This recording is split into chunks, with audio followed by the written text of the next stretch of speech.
The dump was quite an impact. It had quite a big impact on me, and I think just the physical aspects of the dump, the smoke, the heat, just the whole environment, and then just seeing people having to exist in that, and the stagnant water, and just all the potential health issues that then come out of that. So the dump was a very sobering experience. Following a bad illness and the loss of his land, Mr. Huang and his wife Tao and 2 children moved to this dump from the countryside 10 years ago with absolutely nothing. Anh chị lên đó là đổ rác bằng ngày. Đổ rác bằng ngày là sáng cỡ chừng 4 giờ khuya là nó đổ rồi.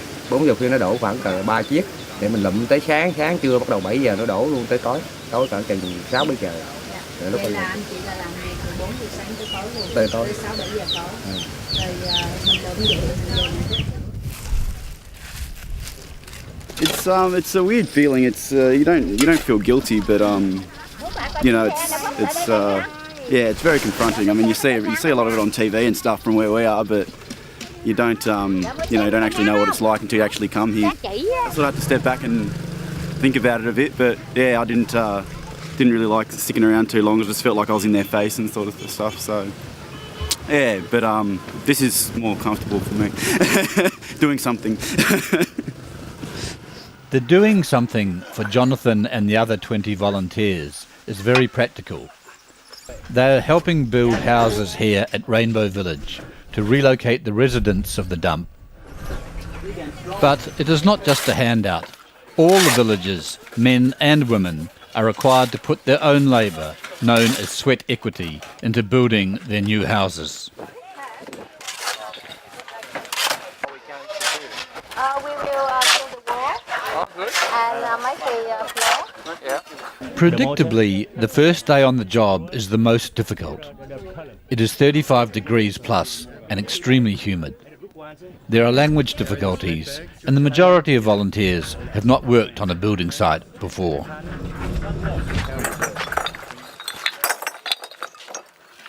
I think at first they think we're a bunch of idiots. I think on the first day we were quite a curiosity, and they sort of thought, why aren't you sitting in the shade like us, because it's so hot out there.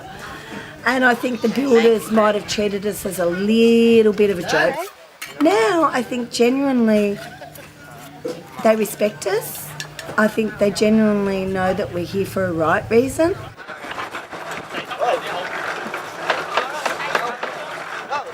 My first impression when I went into the housing was they're really small, they're really cramped, but then when someone explained to me that this is what these families are used to living in, they're used to being together, they're used to being in this community, living so closely to each other, which we're not. And I was really pleased to think, well, yes, we're not coming in building our style of housing for them. We're coming in respecting their culture and their traditions and their family structures. So I was really happy that as Westerners we're not saying we're right and you're wrong. You're very gay.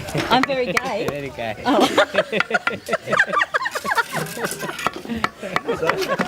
He's not very gay.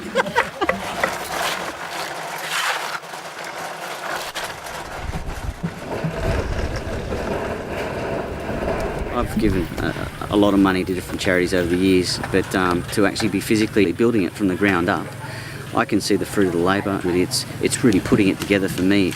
I've not been able to do that, and you hope that the money goes to where you think it goes on other projects. but to physically see the work being done here is inspirational, and I want to go back and tell other people about it. It's not the layer, it's the brick. You know, in the past, myself and other people, when you give money, you quite often wonder where your money goes. But to see it directly being used and knowing that if it wasn't for our activities in Communities for Communities in Canada Bay, it wouldn't be happening. So that's reassuring. So you get to see directly where your money is going. Good catch for doing that at home.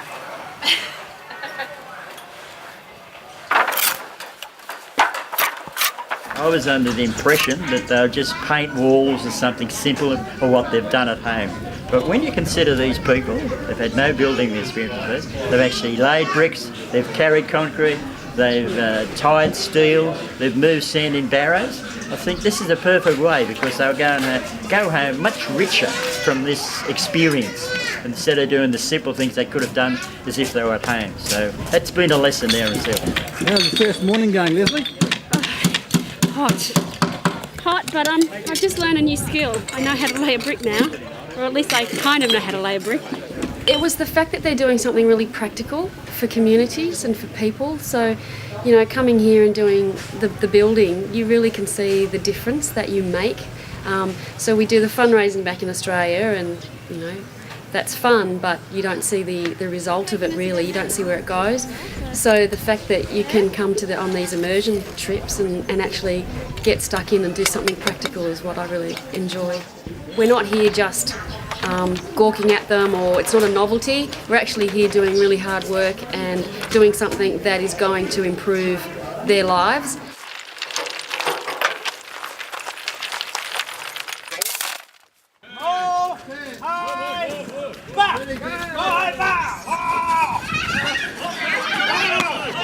But it's not all hard work, and during the week there is plenty of time for talk and fun with adults and kids. It is this interaction between volunteers and the community that is much a part of the Communities for Communities philosophy as any actual building work. Yeah, good work. You teach me. You write something. You teach me. Go. Like this. You're right. Really, really welcoming. Like everyone's really welcoming. They all say hello, and they all like.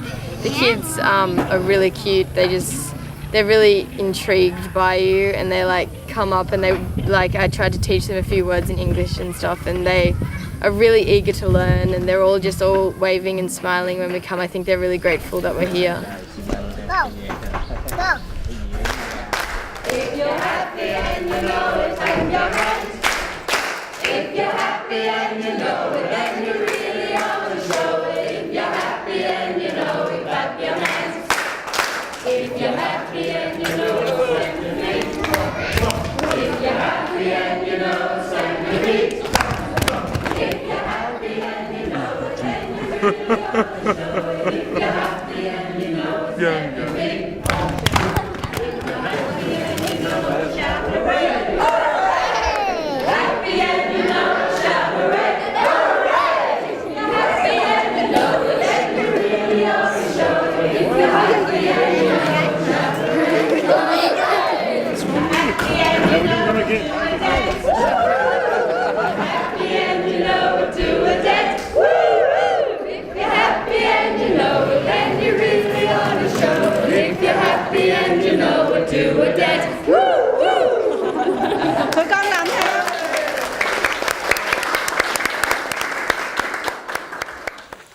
But the payoff for the fundraising, the work and fun, is of course not just the building of houses, but the building of lives for families in desperate situations.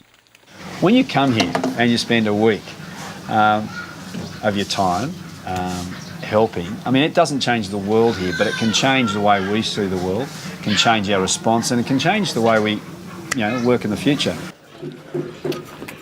Communities for Communities actually is not just about the work we're doing here. It's very much about making a real difference in our own community. We have about 15 events a year, and each of those events we tell the story of the people that we're connecting with. But it's very much about building a sense of community. In a way, one of the most important things we can learn from the communities here is about just how the best way to survive is by supporting each other. It's how they can live on a rubbish tip, people supporting people. So one of the things, one of the gifts back to our community is that we're trying to inspire a sense of community within that reconnecting with your neighbours and your friends and everybody in the street. So we become a strong community. And in a way, this is almost a byproduct of the relationship at home. And so it's a way of building community at home, in our own community, reaching out and helping another community. And in that relationship, there's the magic.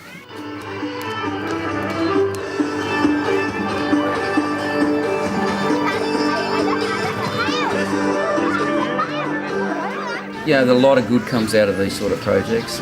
People go back, reflect on them, look at what they can do in their own community and how they can give more. I mean, the whole concept of the logo here is giving and sharing and taking. To get more back, we've got to actually give.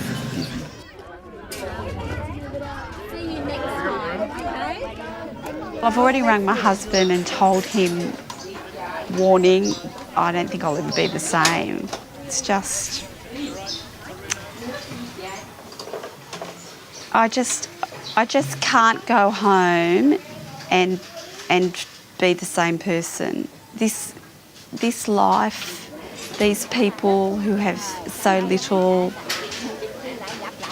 and as we said before, and yet they're so happy. Materialism is a big problem in our society, and I know that I'm going home to really think about the things I have and the things I need, and there's so much more important stuff in life.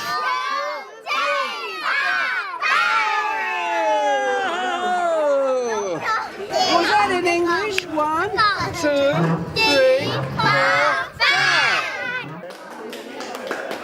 The 13-year-old girl up here has really touched me, because she has her baby brother on a hip 3/4 of the day, and she's 13, and she's one of the kids that's been on the tip and is now coming to a house.